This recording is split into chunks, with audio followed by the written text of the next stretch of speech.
Hey, how are you? I want to quickly cover, how to convert cold traffic and why it's the key to actually achieving real scale because I get asked all the time, "Hey, I've tried cold traffic, I've tried running some ads, it didn't work for me. I tried working with an agency, it didn't work. I'm not sure it's working for my agency."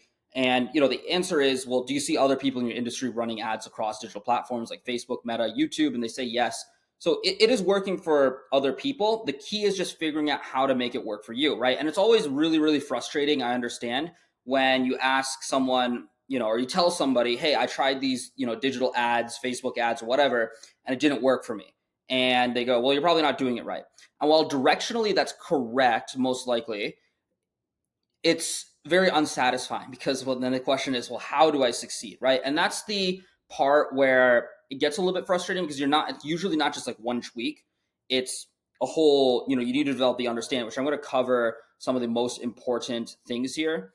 And the key is understanding is that it is a little bit more work, right? It's not the easiest thing in the world, right? That's why a lot of people, don't do this. But the good thing is that it creates a barrier of entry for you against your competitors. That if you actually do crack the code, you get access to segments of your audience your competitors are not actually able to access themselves. So the first thing is, if your product is proven, right? You have you have like sales that you're making, maybe not, when I say consistently, like over a year, right? It's something that's selling regularly, not just like something you sold once or twice.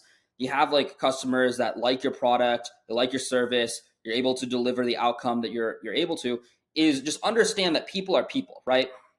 Whether they found you through organic marketing or a referral, that same person can also be reached through an ad, but you have to do it right. And I'm going to kind of cover the most important things to understand. So the first two charts are from Eugene Schwartz. They kind of cover what the first thing is, the upside model, which is just understanding that different segments of your market have different levels of awareness, right? So if you're doing organic marketing, you're usually coming in at the solution aware level, meaning that they know about the category of solution, right? If you are a chiropractor, they know, and they're dealing with hip pain, they know they need to see a chiropractor, and they start searching chiropractors near me, asking for referrals, etc. That is the solution aware segment, right? These are people who are actively shopping and they know the kind of solution. They're just trying to figure out who they go with, right? Now, you have the level above that, which is the problem aware segment, which is they know they have a problem and they know they want to solve it. They just don't know what the general category is first. Like, do I get do I just do drugs? Do I lift weights? Do I get to see a physical therapist, right? Whatever that is.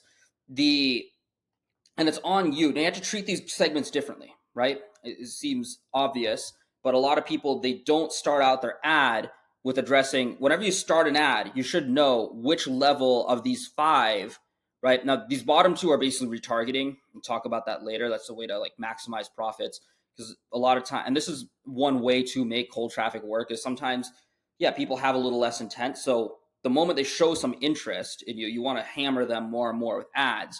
Right? We'll talk about that later. But the someone who's problem aware needs more education, right? And you can do that in the marketing process, right? You can write a longer form ad. Longer form video ads, when done properly, do outperform shorter video ads, and they outperform image ads. Again, they have to be done properly. And the reason for that is you can actually do more education in the app, right? You can mention, hey, if you're dealing with hip pain, you can solve it by doing X, Y, Z. You probably tried this, and this is why it didn't work. And this, the solution I'm selling solves the problem with that solution by, XYZ, right? A tangible example is the health insurance. That's something that I've done a lot of lead gen for. Is, yeah, you have solution aware people who are looking for a health insurance policy now, right? There's also Chet Holmes buyer's pyramid. If you've done sales, you might have come across that. Just understand the solution aware is like this 3%, a little bit of this 6 to 7, right? Like some part of that, right? So let's call it 3 to 10% of your market falls into the solution aware ad, right? And that's, you can be very direct with that is, hey, if you're looking for health insurance, I'll give you the best range of options, right? You just have to prove that you're a little bit better than your competitors to kind of maximize this group. And you should maximize. I'm not saying not to, right? Or just get in front of your competitors get in front of your audience before they find your competitors, right? With like Google ads, right? You should maximize that segment. The only thing is there's only so much you can do. And your competitors, because this is the lowest hanging fruit, are also going after the same segment, right? But if you look at this, the next two segments, these are 60%, right? And these are people who are not thinking about it actively or may not know that they're even in market for this. And these are the people that you have to interrupt and help move them through these phases, right? So you have the problem aware, which is, again, they know the problem and they're looking for solutions. They're just not educated enough, and you need to help them, educate them on your solution, your class of solutions first, before you get them to you specifically, right? Like, if someone's not sold on the idea of a physical therapist to solve their hip pain, you can't say I'm the best physical therapist, because, like, well, I don't know if I need a physical therapist, right? So you had to cross that bridge first, right? Which you could do in your ad copy. You can create sales assets. You can create, landing page assets and stuff, which will help you do as we go through and look at, your ads and analyze, whatever data is coming in right after initial launch. We'll go through the whole iterative process to dial that in. And then you have the unaware phase, which is, some people call this the phase, the group of people that don't know they have a problem. I think the better way to think of this group of people is they don't know a better world is possible, right? So if you think of the health insurance, and this is the biggest segment, if you can crack this is where you really get like unlimited scale, is they don't know a better world is possible, right? So with the health insurance, they may not be happy with their policy. And I want to get into market development too, because you're not just competing against your competitors, you're also competing against past experience, competing against like common knowledge, beliefs, things that people in their peer group say, right? And so with health insurance, you realize that a lot of people just think, I have a healthcare policy and they don't get any better. This is the best I can do, right? They get sold by one broker who works with one provider who gives them a very limited amount of options, kind of forces them, and then they never think about it again. And then, everyone around them, right? Most people aren't very happy with their health insurance, for being honest, are saying, well, yeah, that's just kind of how the way it is. Like, it sucks, blah, blah, blah. If you could break an ad out, it's saying, hey, you probably think you can't have a health insurance policy that allows you to keep your doctor, but actually, we can find you one that will, right? It's a very simplified version. That's a way to kind of hook them in. And then you have to keep moving them down the pyramid, right? So like something I would address is you probably are unaware of this because you work with a broker who only works with one provider and therefore shows you only their plans. But if you were to work with someone who can show you the plans from multiple providers, we can actually find you a policy that can keep your copays and deductibles low, as well as keep you in network, right? It's, again, a very, very simplified version of this, right? So that's the first step, is just digging into it. And again, it is more difficult, but the rewards are huge, because as you can see, numerically, it is just the biggest segment of your audience, right? So even if you have the same amount of competitors, there's way more people to deal with, right? You don't have to wait for someone to get in market on their own, right? You don't have to wait around. You don't have to deal with, again, as many competitors, because the thing is, it is a lot harder to market to these more unaware segments, right? And that creates a moat, right? Because your competitors are also dealing with the same frustrations and the same struggles and challenges getting there, right? And I kind of alluded to the second thing is, you're not marketing in a vacuum, right? These people are not blank slates. They've never thought about whatever it is until they see your ad. Is they've seen other things, they've had past experiences, they have pre-existing beliefs and things like that. So you have to be able to understand where someone is, right? Now, if you're totally new to market with a solution, you can just make a claim and you're good, but it's pretty rare, honestly. So you're usually having to make saying a bigger claim here, but I think a differentiated claim is a better way to think of it, or adding in a mechanism, right? So an example of a mechanism is like the ketogenic diet, right? Something that sounds interesting, that piques curiosity, that you can then explain using some kind of logic or explanation to kind of educate them and explain why you're different than your competitors, right?